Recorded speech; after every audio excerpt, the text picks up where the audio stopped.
जय गुरुदेव। आज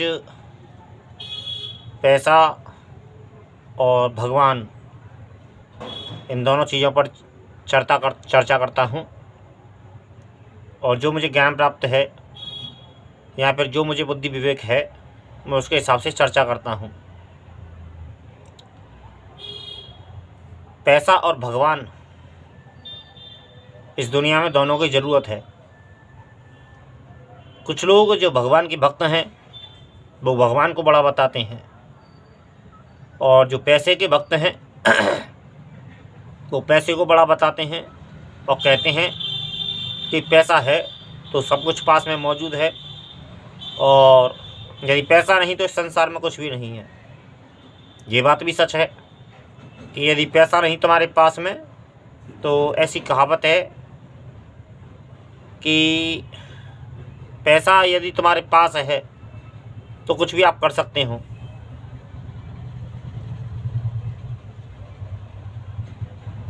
तो कहने का अर्थ मेरा ये है कि लेकिन एक बात देखी जाए कि ज्ञानियों की दृष्टि से देखी जाए तो पहला नंबर भगवान का है और दूसरा नंबर अर्थ का है। और संसार के हिसाब से देखा जाए तो पहला स्थान धन का है और दूसरा स्थान भगवान का है। ज़्यादातर लोग भगवान को बाद में देखना चाहते हैं, पहले पैसों को पाना चाहते हैं। लेकिन जिनके ऊपर भगवत कृपा है, जिनके ऊपर सदगुरु की कृपा है या फिर भगवान की कृपा है, यदि भगवान की कृपा है तो फिर आपको कोई दिक्कत नहीं, कोई समस्या ही नहीं। गुरु तो मिलना ही मिलना है। यदि आपके ऊपर भगवान मेहरबान है तो फिर एक गधा भी पहलवान होता है, ऐसी कहावत है इस संसार में। लेकिन आज मेरा विषय वो नहीं है, मेरा कहने का उद्देश्य कुछ और है। हो सके मेरी बात समझ में आए, आप लोगों की नहीं समझ में आए। हो सके कि ये कोई मेरा वीडियो बीच में डिलीट कर दे और ना समझ में आए, हो सकता है बीच में ही क्रॉस कर दे। लेकिन फिर भी यदि समझ लेगा तो ज़्यादा बेहतर रहेगा। लाभ की ही बात कर रहा हूँ, हानि की बात नहीं कर रहा हूँ। कि मैं आज जो बात कर रहा हूँ, जो लोग समस्याओं में फंसे हुए होते हैं और जो समस्याओं से मुक्त होना चाहते हैं, तो कुछ जीवन के नियमों को समझ लो तो शायद आप समस्या से मुक्त हो जाओगे। पहला जो सूक्ष्म रूप में कहूँ तो कर्म का भेद समझ लो। कर्म क्या है और विकर्म क्या है, तो इस चीज़ को अच्छी तरीके से समझ लो। लेकिन आज मैं केवल धन के उद्देश्य से ही बात कर रहा हूँ। मैंने अक्सर समाज में ये देखा है, जो ज़्यादातर लोग जो समस्या से ग्रसित हैं वो धन से समस्या से ग्रसित हैं। ज़्यादातर लोग, कुछ लोग और भी समस्या से होते हैं। यूँ तो सभी समस्याओं से ग्रसित होते हैं लोग। कोई रोग से ग्रसित होता है, कोई धन से ग्रसित होता है, कोई भूत प्रेत से ग्रसित होता है, और कोई शत्रु से ग्रसित होता है। लेकिन मेरा धन का उद्देश्य है, आज मेरे पास में, मेरे संपर्क में ऐसे कई लोग आए हैं। मैं यूट्यूब चैनल भी चलाता हूँ, और यूट्यूब चैनल चलाने के साथ साथ में बहुत से लोग मेरे संपर्क में आते हैं। गुरुजी हम ऐसे ऐसे परेशान हैं, धन से परेशान हैं, और ऐसे ऐसे हम पे कर्जा है, और हम पे बहुत ऋण है, और कैसे कोई ऐसा कोई उपाय बताइए जैसे हम ऋण से मुक्त हों और हमारा कारोबार चले।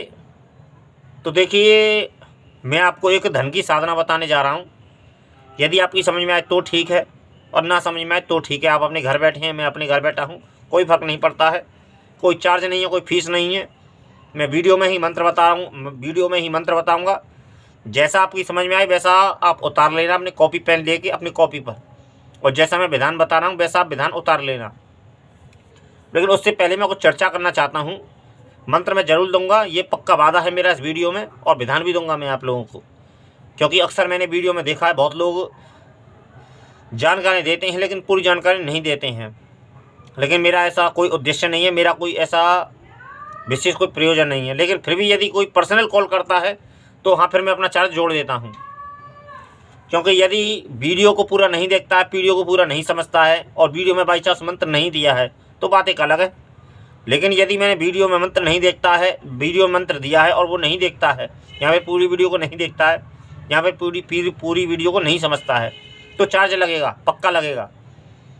तो कहने का अर्थ मेरा केवल इतना है कि मैंने ऐसे ऐसे लोग देखे हैं कि जिनकी आमदनी नहीं 500 रुपया रोज़ भी, और जो 1000 रुपये रोज़ पे, 500 रुपये रोज़ पे, 50,000 रुपये ले लेते हैं, 10,000 रुपये रोज़ ले लेते हैं। एक ऐसी जाने क्या ऐसी समस्या खड़ी हो गई उन लोगों के सामने, क्योंकि ऐसी समस्या तभी खड़ी होती है जब हम नंबर 1 का काम करते हैं तो खुले मैदान में करते हैं हम। ये पहला एक नंबर 1 के काम का एक ऐसा सिद्धांत होता है कि हम खुले मैदान में करते हैं हम। और नंबर 2 के काम का एक ऐसा चक्रव्यूह होता है कि हम हमेशा आड़ में ही उस चीज़ को करते हैं और किसी गलत आदमी से ही हम हमेशा मुलाकात करते हैं, गलत आदमी से ही। ऐसे कई लोगों के मेरे पास में समस्या है, मेरे नज़दीक में भी हैं, मेरे पड़ोस में भी हैं, कि हम 10-10, 20-20 हज़ार रुपये, 30-30 हज़ार रुपये, 500 रुपये रोज़ पे, 1000 रुपये रोज़ पे हम ले रहे हैं और आमदनी नहीं है हमारी 500 रुपये रोज़ भी। तो ये ताज्जुब की बात नहीं, व्यक्ति समस्या में नहीं फंसेगा। क्या इसके जिम्मेदार हम हैं या फिर ऐसा कोई विकल्प है या फिर कोई ऐसा यदि कोई तरीका होता? ऐसे लोग बाग पैसा लेने से पहले ये नहीं समझते हैं कि यदि ज़माने में ऐसे ही ज़्यादातर लोग यही समझते हैं कि हम ऐसा करेंगे तो वैसा हो जाएगा। ऐसा करने से कभी वैसा नहीं होता है। तुमने महादेव को देखा होगा, महादेव ने जब भस्मासुर को वर दिया था तो भस्मासुर ने महादेव से ये वर मांगा था कि मैं जिसके सर पर भी हाथ रखूँ वो भस्म हो जाए।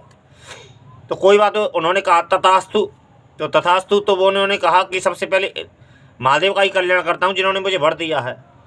और ये पार्वती जी बहुत सुंदर हैं, तो मैं पार्वती जी मेरे पास में आ जाओ और मैं महादेव को भस्म कर दूंगा। तो महादेव अदृश्य हो गए और माता पार्वती से यह कहने लगे कि चलो अब इस स्थान से अब गुजारा नहीं है, अब इस स्थान से चलो।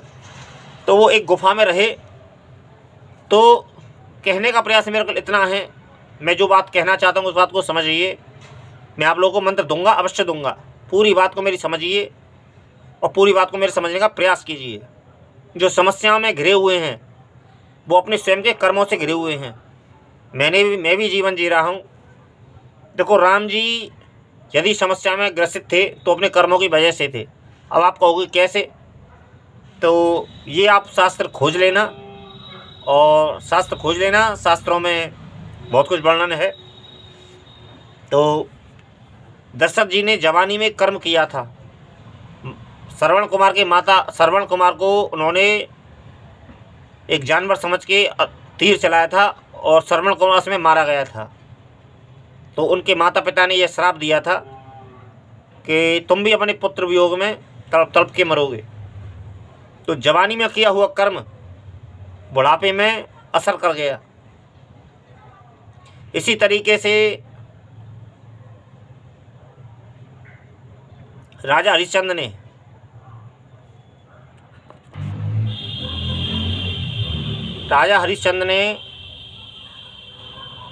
जब विश्वामित्र जब उनसे कुछ धन मांगने आए थे तो उनसे कहा कि मुझे कुछ धन चाहिए। तो उन्होंने कहा, ऋषिवर ठीक है, आपको जो चाहिए धन चाहिए कि ठीक है, आपने स्वीकार कर लिया, मुझे आज नहीं चाहिए, मैं जब मुझे समय आएगा तो जब मैं मांग लूँगा। तो कोई बात नहीं। तो ऋषि विश्वामित्र ने यह योजना बनाई थी कि मुझे केवल राजा हरिश्चंद्र को मुझे झूठा साबित करना है, मुझे केवल इतना ही बोलना है। तो केवल झूठा साबित करना है। मेरे कहने का देखो, मैं आप लोगों को मंत्र दूंगा, अवश्य दूंगा। मैं बात को काटूंगा नहीं और मैं मंत्र अवश्य दूंगा। जो लोग समस्या में हैं, ग्रसित हैं, मेरे कहने का उद्देश्य ये है कि मैं ज़्यादा घटना को ना बढ़ाऊँ और मूल रूप से, क्योंकि मैं अपने हिसाब से बात को कह रहा हूँ। अब मैं आप लोगों की समस्या को जानता हूँ। आप धन से पीड़ित हैं, बहुत लोग मेरे पास में ऐसे संसार में बहुत लोग पीड़ित हैं। आप कोई अलबेले या फिर कोई अनोखे धन से समस्या से ग्रसित नहीं। मैं भी स्वयं धन की समस्या से ग्रसित रहता हूँ, लेकिन मैं कभी अफसोस नहीं करता। मेरे सदगुरुदेव की मुझ पर इतनी कृपा है, मुझे इतना ज्ञान प्राप्त है कि मैं संतोष मुझे प्राप्त है। और यदि संतोष प्राप्त है तो सब कुछ प्राप्त है इस जगत में। यदि संतोष नहीं है हृदय में तो कुछ भी प्राप्त नहीं है। धन भी आप प्राप्त कर लो तो भी संतोष नहीं है, फिर क्या फ़ायदा? और भी उससे ज़्यादा पाना है हमको। और यदि संतोष प्राप्त है तो कोई बात नहीं, आज जितना है वो अपने भाग्य का है, कल जितना निर्मित होगा वो करेंगे अपने कर्म से, और जो प्राप्त होगा वो हमारा भाग्य होगा। तो ये संतोष की पहली कार्यशैली है। तो कहने का अर्थ मेरा केवल इतना है कि कुछ लोग जानबूझ के समस्याओं में पड़ते हैं। कुछ लोगों को इज्जत दिखाने का बहुत शौक़ होता है। मैंने बहुत लोग देखे हैं ऐसे जिनको इज्जत दिखाने का बहुत शौक़ होता है, चाहे उसमें कुछ चाहे बर्बादी क्यों ना हो जाए, लेकिन इज्जत एक ऐसी चीज़ है कि एक आदमी आता एक नंगा है और आदमी जाता एक नंगा है, पर इज्जत नहीं छोड़ता। यदि वो होश में आ जाए और समाज में रहने लग जाए तो फिर वो इज्जत की बात करता है। लेकिन ठीक है, उसकी इज्जत अपनी इज्जत है। भैया मैं तो एक सादा सिंपल आदमी हूँ, मैं तो इज्जत की बात करता नहीं। मुझे तो इज्जत से बहुत डर लगता है, क्योंकि इज्जत मुझे बहुत बुरी चीज़ लगती है। मुझे तो कहने का प्रयास इतना है कि कुछ लोग जानबूझ के समस्याओं में पड़ते हैं, और मैं मंत्र अवश्य दूंगा। मैं बार बार इस बात को कह रहा हूँ, मैं मंत्र अवश्य दूंगा और तुम्हें विधान भी बताऊंगा। जो लोग कर सकते हैं वो कर लेना। जो विधान मेरे पास में है, जो सॉल्व है, जो मुनासिब है, जो आसान है, जो मेरे हिसाब से, वो मैं आप लोगों को बता दूंगा, ठीक। और इसी वीडियो में मंत्र बताऊंगा और पूरा विधान बताऊंगा, ठीक है ना। तो कुछ लोग मैंने ऐसे देखे हैं, आड़े टेढ़े लोग, आड़ी टेढ़ी बुद्धि के लोग, कि आमदनी जिनकी 500 नहीं और 300-400 रुपये रोज़ कमाते हैं। ज़्यादा से ज़्यादा 500 लोग ज़्यादा से ज़्यादा मेहनत करें तो 500 रुपये रोज़ कमा लेते हैं, लेकिन कहीं से 30,000 रुपये ले लिए, 500 रुपये रोज़ पे, 10,000 रुपये रोज़, इतनी आमदनी नहीं है। अब सोचते हैं, कुछ लोग लड़ी खेलते हैं, सट्टे की जो लड़ी होती है, और कुछ लोग सोचते हैं कुछ नया सोचते हैं। आजकल IPL मैच वगैरह भी चल रहे हैं और मैच वगैरह भी चलते रहते हैं। वो टूर्नामेंट वगैरह मोबाइल वगैरह पे मैसेज वगैरह आते रहते हैं, उस पर भी कुछ लोग ट्राई करते हैं और कुछ लोग शेयर वगैरह भी ट्राई करते हैं। तो ऐसे बहुत से खेल आज के मार्केट में बहुत चल रहे हैं, तो जिससे लोग ट्राई करते हैं। और बहुत से लोग जुआ वगैरह खेलते हैं, तो वो यही सोचते हैं कि हम जीत जाएंगे, हम जीत जाएंगे, हम जीत जाएंगे। लोग अक्सर यही सोचते हैं कि हम जीत जाएंगे, लेकिन वो कभी यह नहीं सोचते कि हम हार जाएंगे तो क्या होगा। ये समस्या की पहली निशानी है कि वो लोग कभी यह नहीं सोचते कि हम हार जाएंगे तो क्या होगा और इस पैसे का प्रबंध कहाँ से करेंगे। ना तो हमारी इतनी आमदनी है, ना हमारे पास में कोई ऐसे रोज़गार है, ना हमारे पास में कोई ऐसी व्यवस्था है, लेकिन फिर भी कर देते हैं लोग बाग। अक्सर यही सोचते हैं कि हम ऐसा करेंगे तो वैसा हो जाएगा। ऐसा करने से कभी वैसा नहीं होता है। वो होता है, कभी कभी हो जाता है, तो ये इत्तेफाक की बात होती है। लेकिन मेरे कहने का अर्थ केवल इतना है कि जो कोई भी समस्या से ग्रसित है, यदि इस पूरे वीडियो को देखेगा और ध्यान से समझेगा मेरी बात को, कर्म का इस जगत में ऐसा सिद्धांत है कि कर्म किसी को नहीं छोड़ता है जगत में। ये मेरा स्वयं का प्रैक्टिकल है और स्वयं का अध्ययन है। आप पुराण उठा लीजिए, ना तो शिव को छोड़ा गया है जगत में, ना हरि को छोड़ा गया है, ना राम को छोड़ा गया है, ना कृष्ण को छोड़ा गया है, ना राजा हरिश्चंद्र को छोड़ा गया है, ना राजा दशरथ को छोड़ा गया है, ना पांडवों को छोड़ा गया है जगत में। किसी को भी नहीं छोड़ा गया है जगत में। प्रकृति एक ऐसी चीज़ है इस जगत में कि जो विधि का जो विधान है वो सब पे एक बराबर फिट बैठता है। वो कभी किसी को नहीं छोड़ता। यदि शिव आज इस जगत में मौजूद हैं तो वो अपने तप के बल पर मौजूद हैं, और हरि इस जगत में मौजूद हैं तो वो अपने तप के बल पर मौजूद हैं। यदि राजा हरिश्चंद्र है तो अपने सत्य के बल पर मौजूद है, और यदि राजा दशरथ, यदि इस जगत में राजा दशरथ की कीर्ति अगर यदि मौजूद है तो अपने वचन के आधार पर मौजूद है, और राजा हरिश्चंद्र यदि इस जगत में मौजूद है तो वो सत्य के आधार पर मौजूद है। वो अपने कर्म पर डटे रहे। लेकिन अब मैं ज़्यादा समय बर्बाद ना करते हुए, आप लोग समस्या से ग्रसित हैं, आप लोग समस्या से परेशान हैं, मैं आप लोगों को एक सट्टे का मंत्र बताता हूँ। ज़्यादातर राज्यों में चलता है ये चीज़ कि ये काल भैरव की साधना है।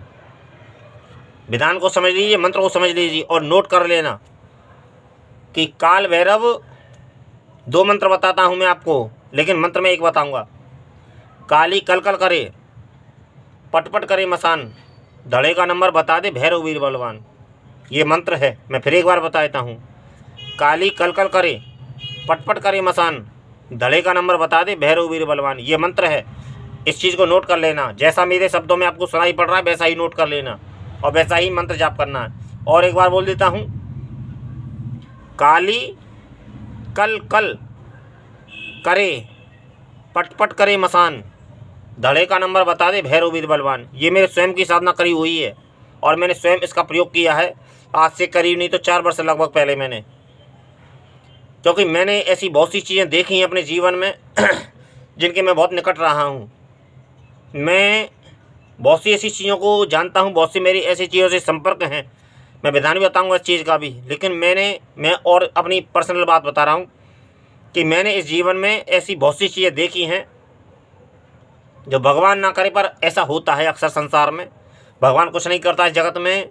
भगवान एक जगत है, एक जगत का नियम होता है कुछ, और जगत में बहुत सी चीज़ें चलती हैं। तो इसमें मैं कोई दुर्लभ आदमी नहीं, मैं कोई अनोखा आदमी नहीं हूँ। मेरे जैसे बहुत आदमी हैं, किसी की परिस्थितियाँ किसी प्रकार की होती हैं, किसी की परिस्थितियाँ किसी प्रकार की होती हैं। अंतर केवल इतना होता है, सभी के साथ में कुछ ना कुछ घटनाएँ घटती हैं। तो मैं कोई दुर्लभ आदमी नहीं, मैं कोई अनोखा आदमी नहीं हूँ। तो ऐसी कोई विशेष बात नहीं है। अब इसका विधान समझ लीजिए, ये मेरे स्वयं का प्रयोग किया हुआ है। और ये 8वें दिन, सबसे पहली बात तो आपको 8वें दिन नंबर मिलेगा, और 8वें दिन के बाद में 1 महीने बाद आपको नंबर लगाना है। पहली बात जो ज़रूरी बात समझ लीजिए, पहले जो आपको 8वें दिन नंबर मिलेगा वो आपको 8वें दिन लगाने के बाद में आपको ठीक 1 महीने के बाद लगाना है, 30 दिन के बाद में। और 30 दिन के बाद में लगाओगे आपको, तो आपको 30 दिन के बाद ही लगा सकते हो। और दूसरी बात यह समझ लीजिए, और यदि आप समस्या से पीड़ित नहीं हैं और यदि आपको किसी और को बताने के लिए ये नंबर लगा रहे हैं, किसी और को नंबर बता रहे हैं, तो आप कभी स्वयं मत लगाना इस नंबर को। ये इसका निषेध है, विधि का निषेध है, विधि विधान का निषेध है। यदि तुम स्वयं लगाते हो तो कभी दूसरे को मत बताना, और यदि दूसरे को बताते हो तो कभी स्वयं मत लगाना, वरना विधि खंडित हो जाएगी। अब इसका विधान समझ लीजिए, 21 दिन का विधान है। 21 दिन का मंत्र जाप है 1000। 21 दिन आपको 1000 मंत्र रोज़ जपना है, ये जो मैंने मंत्र कहा है। अब इसका विधान समझ लीजिए कि पहले दिन जो होगा, 5 लड्डू बूंदी के या फिर बेसन के, 5 बतासे, 5 अगरबत्ती, 1 तेल का दीपक और 1 शराब का क्वार्टर, पौवा, जैसे भी जो भी आप अपनी भाषा में बोलते हैं, देसी हो इंग्लिश हो सब चलेगा। तो यही भोग आपको रोज़ पहले दिन देना है, और यही भोग आपको 21वें दिन देना है। और 21वें दिन देने के बाद में बीच के 2 दिन होंगे, जो 19 दिन जो होंगे, तो वो आपको 5 बतासे और 5 अगरबत्ती और 1 तेल का दीपक रोज़ जलाना है, और इस मंत्र को जाप करना है। और काल भैरव से प्रार्थना करनी है कि आप हमें समस्या से मुक्ति दीजिए। यदि आप पैसे की समस्या से ग्रसित हैं और पैसे की समस्या से परेशान हैं, तो आप इस मंत्र को कीजिए। और 21वें दिन जब ये 21 दिन में ये 1000 मंत्र रोज़ जपोगे तो आपको ये सिद्ध हो जाएगा। इसमें आपको ब्रह्मचर्य का व्रत का पालन करना है, और मांसाहार वगैरह या फिर जो भी तामसिक वस्तुएं वगैरह होती हैं उनका पालन करना है। और 21 दिन के बाद में सिद्ध हो जाएगा। तो आपको महीने के में 1 बार केवल इस चीज़ का प्रयोग करना है। और जब भी आप प्रयोग करें 1 महीने के बाद में इस चीज़ को, तो 1 शराब का पौवा, 5 लड्डू, 5 बतासे और 5 अगरबत्ती, 1 तेल का दीपक जलाएं, 1000 मंत्र जाप करें, और फिर उसका नंबर जो प्राप्त हो उसको लगाएं और उसका प्राप्त करें। और जो भी आपको पैसा मिलेगा उसका आपको 10% दान करना है, कन्याओं को, गरीबों को, जैसा भी आप उचित समझें वो दान करना है। और जो भी आपको धन प्राप्त होगा उसमें से जो उसका 90वां हिस्सा जो प्राप्त होगा वो आप जैसे भी अपने समस्या से मुक्त पाने के लिए उसको खर्च कर सकते हैं, जैसा भी आप उचित समझें। जय गुरुदेव।